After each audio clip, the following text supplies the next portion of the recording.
আমাদের বাগান বাড়ি। তো বাগান বাড়ি বললে আসলে বেশি আধিক্যতা হয়ে যায়, বিধায় আমি এটাকে বাগান বাড়ি না বলে জঙ্গল বাড়ি বলবো বা পতিত বাড়ি। হ্যাঁ, তো আমাদের এই জঙ্গল বাড়ির কি অবস্থা সেটা আমরা দেখাবো, আমি আমার ভিডিওতে তুলে ধরবো। আশা করি আপনাদের ভালো লাগবে। ঠিক আছে, তো চলুন আমার সাথে আমাদের জঙ্গল বাড়ি দেখার জন্য। আসলে বাড়িটি কেমন বা কী ধরনের গাছপালা বা ফল ফ্রুট অন্যান্য জিনিসপত্র রয়েছে। তো একটা বাড়ির আসলে বাগান বাড়ি বা জঙ্গল বাড়ি যাই বলেন, এটাতে আসলে কী কী থাকে সব কিছু আমি আমার ভিডিওতে তুলে ধরবো। আশা করি ভালো লাগবে, পুরো ভিডিওটি দেখতে আমার সাথে থাকুন। আমার বাগান বাড়ি যদি আপনাদের পছন্দ হয় অবশ্যই কমেন্টস করে জানাবেন, আর লাইক কমেন্টস শেয়ার করবেন, আর চ্যানেলটা সাবস্ক্রাইব করবেন। ধন্যবাদ। চলুন আমার সাথে আমার বাগান বাড়িটি দেখতে।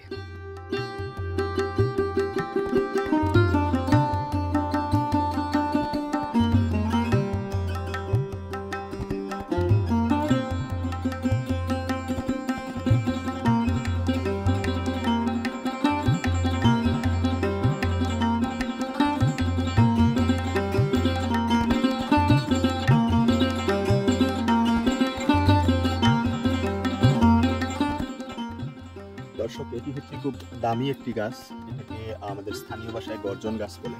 আমি জানি না এটা আসলে শুদ্ধ ভাষায় এটাকে কি বলে, তবে আপনারা নিশ্চয়ই পুষ্পা ছবি দেখেছেন। পুষ্পা ছবিতে যে গাছটিকে সান্ত্রা বলে উল্লেখ করা হয়েছিল, শেখাওয়াত ভাবার সিং শেখাওয়াত যে পুষ্পার লাল চন্দন ধরতে গিয়ে যে চন্দন কাঠ উদ্ধার করেছিল, যেটাকে আমরা পরবর্তীতে যেটা জানা যায় যে এটা আসলে লাল চন্দন না, এটা হচ্ছে সান্ত্রা।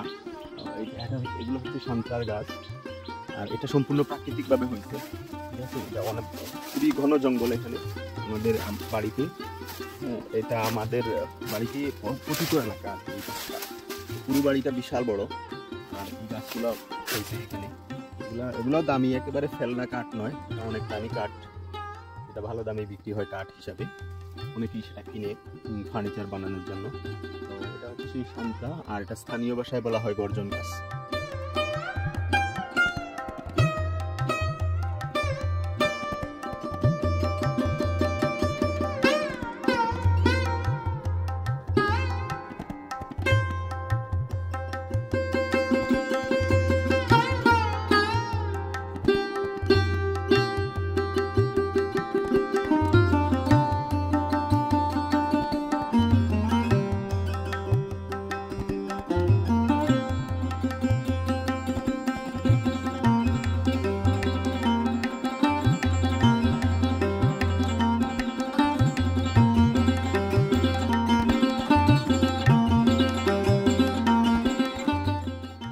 দর্শক, আমি শুধু সেই পাশটা দেখাচ্ছি যদি আমি কেটে যেতে পারতেছি, কারণ এখানে প্রচুর গাছের চারা না, সঠিক আসলে গাছ জন্মাইছে।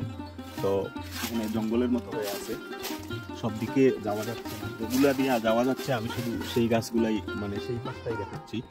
আর এখানকার পাশ দিয়ে একটা নদী বয়ে গেছে, স্থানীয় ভাষায় এটাকে ফানাই নদী বলে।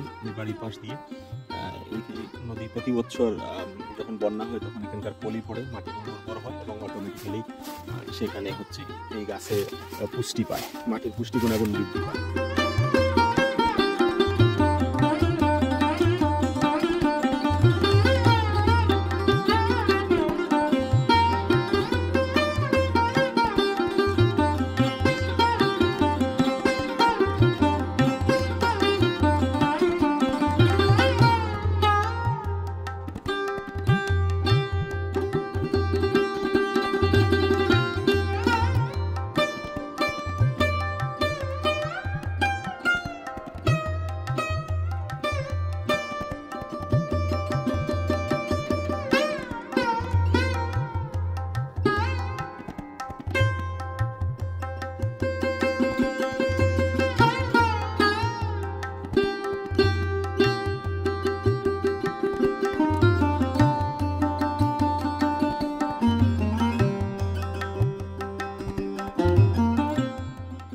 দর্শক, এটা হচ্ছে বাগান বাড়িতে আমার যে বাগান বাড়ি সেখানে থাকে একটি পুকুর, আর পুকুরের চারপাশে রয়েছে অসংখ্য ফলজ গাছ, বেশিরভাগ হচ্ছে বিদেশি ফলের গাছ, আর সেই ফল অনেকগুলো আমার হাতে লাগানো।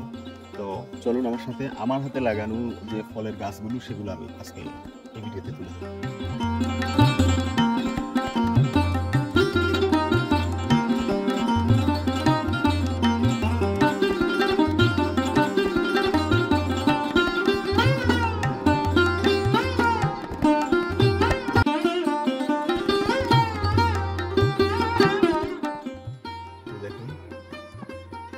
আপনারা যদি এই সুন্দর জামরুল খেতে চান চলে আসুন।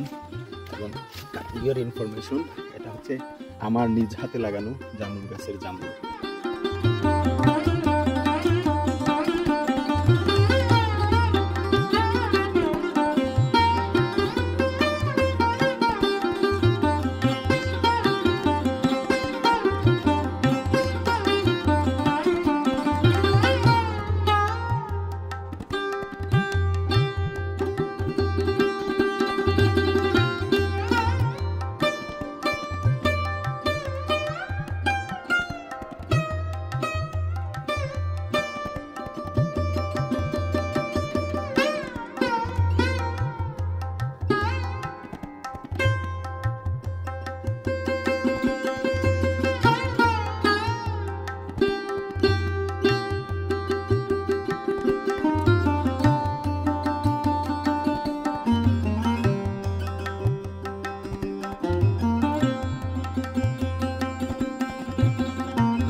দর্শক, আমার পেছনে যে গড়টি দেখছেন এটি হচ্ছে আমরা এই জঙ্গলবাড়ি থেকে যে কাঠ সংগ্রহ করে রাখি আমাদের জ্বালানি হিসাবে ব্যবহার করার জন্য।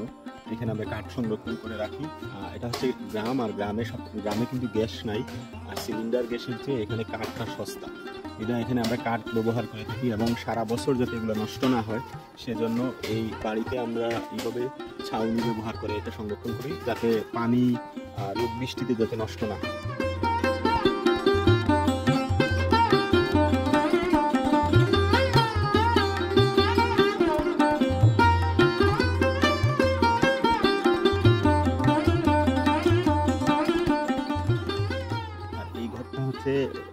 এটা আমাদের হচ্ছে খেসারি ঘর, মানে এখানে এমনিতে বাইরে করে রাখা।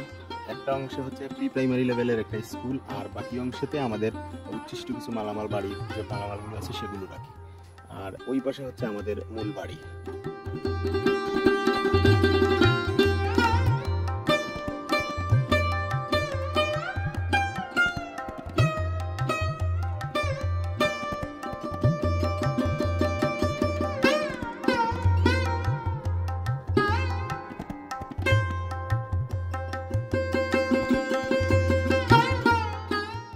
দর্শক, আমি 3টি পেয়ারা পেতে পারছি আমাদের বাগান বাড়ি থেকে।